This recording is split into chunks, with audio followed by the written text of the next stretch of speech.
If you or maybe a loved one has been debating about whether to give the carnivore diet a try, there are certain signs that you should. So here are 5 signs that you should consider trying the carnivore diet. Number 1, you have to force yourself to remember to eat your veggies. The world tells us we need to eat our vegetables, and people on the carnivore diet definitely dispute that.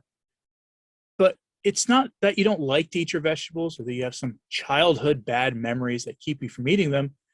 For someone in this position, it's just that you have to go out of your way to remember to eat them. I ran into this problem when I was doing keto. I was on a clean Mediterranean style keto diet. Mediterranean style meaning not a lot of processed foods, not things typically out of a box. At worst, the most processed I ate was frozen vegetables. And I had to go out of my way to remember to eat them. And it wasn't that I disliked them. It's just that when I was making my meals, they were the last thing to come to mind, always. I was naturally inclined towards a zero carb lifestyle, and I found myself consuming fewer and fewer carbs every time. If that sounds like you, maybe you should give the carnivore diet a try. The second sign may be that you have digestive issues when you eat nearly anything. I've really never heard of anybody who has digestive issues or stomach problems when they eat meat.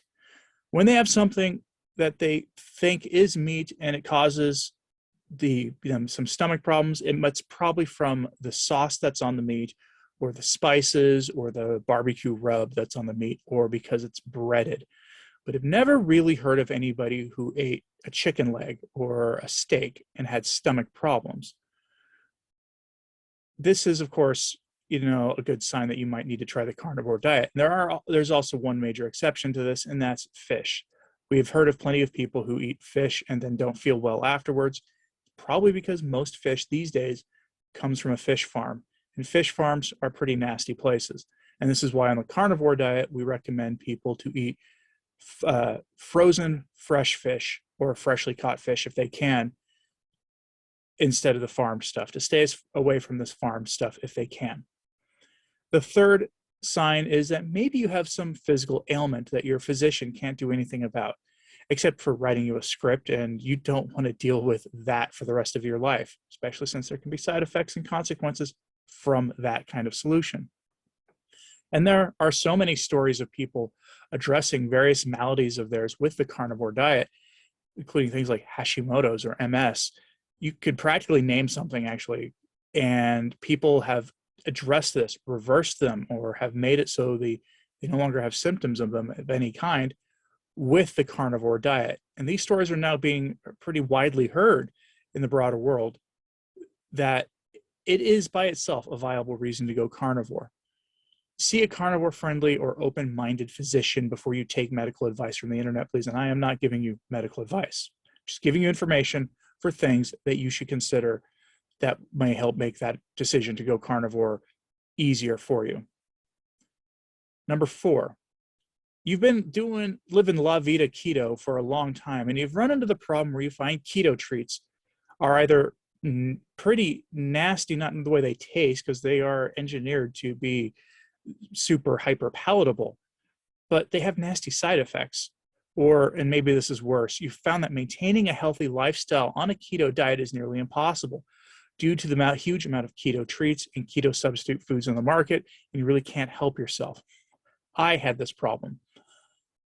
One reason I eventually quit keto, classic keto diet, and moved to carnivore is that there was a sort of an underlying discipline problem for myself. And that underlying discipline problem was simply, I could always find a way to make it fit my macros if I, to have the, eating evolved cups that are filled with delicious coconut butter, or I could have a keto brownie. And this is getting worse, by the way. Any of the places that keto and carnivore people love to shop now have lots of keto treats. And if this is a problem for you, I found that I've had no problems whatsoever with this since I went full carnivore. The problem itself just kind of went away. In fact, cravings, went away as well, replaced mostly by I remember liking whatever non-carnivore, even standard American diet kind of food item was. Let me know in the comments if you are a longtime carnivore and you don't even have cravings anymore. You just have vaguely fond memories that you can just sort of brush away without any effort. I'm kind of interested if I'm alone in that one or not. And number 5, you hate tracking calories and you hate tracking your macros. The conventional way to do the carnivore diet is not to track a single thing.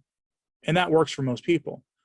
I'm not one of them. I actually, to lose body fat, which is my primary goal on the carnivore diet, at least in the short to medium term, I have to track. I tried everything else, and for me, it didn't work. But I also recognize that I'm in the minority on that. There is a relatively small, but also kind of growing number of us who do need to track. But most people have enormous success on the carnivore diet without tracking anything at all.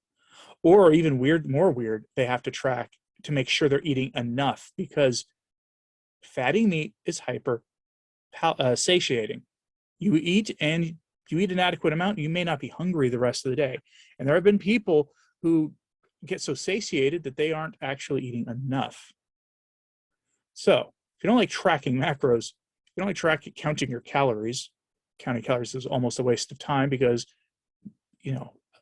grams of fat and grams of protein and grams of carbohydrates, when you put them in your mouth, each trigger their own different insulin and metabolic response in your body compared to each other. So, 1,000 calories of rice is not the same as 1,000 calories of bacon. They don't have the same effect on your body. Anyway, if you don't like tracking your macros, the carnivore diet may be right for you. This was just a short list of 5 things that you should consider if you're thinking about trying the carnivore diet. Do any of these sound familiar to you? If you are on the carnivore diet, let me know other things in the comments for reasons why people should consider hopping onto the carnivore diet. And if you are considering it, the easiest way to do it is to eat nothing but beef, butter, bacon, eggs, and maybe a little bit of fish once a week for 30 days minimum. Go for 90 if you can. And of course, you have to add salt, more salt than you might think. I usually tell people 8,000 milligrams may be what you need. It's more than you're told you need on a keto diet, but that's because even the small amount of carbohydrates that you're consuming every day does help you retain some water and, by extension, some electrolytes. And you don't have any of that on the carnivore diet, so you need to probably up your salt or your salt intake every day. And that was what I found. I needed far more than I ever thought. Anyway, let me know what you thought of this in the comments. Please like and subscribe if you can. It does help. And share this on social media if you can too. That'd be great. And as always, go out and optimize your day today.